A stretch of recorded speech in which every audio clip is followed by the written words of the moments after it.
Hello guys, আজকে আমাদের মন্দির ঢালাই হচ্ছে। আমাদের মন্দিরটা অনেক দিন ধরে পড়ে রয়েছে, তো সামনেটা ঢালাই হওয়ার দরকার ছিল। তাই পাড়ার থেকে সব দাদারা সবাই মিলে একসঙ্গে এত রাত্রে আজকে এই শীতের কালে সবাই মিলে এটা ঢালাই করছি। দেখতে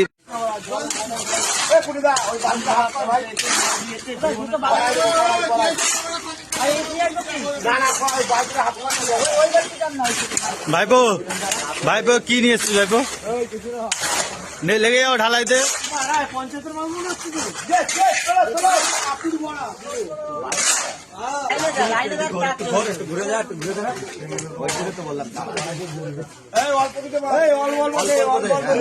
অল্প অল্প দেবো, বেশি খেতে পারছে না, অল্প অল্প দে।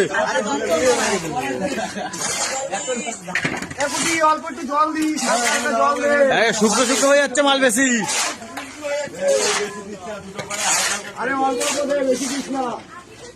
বড় শক্ত হচ্ছে না মোটা হচ্ছে?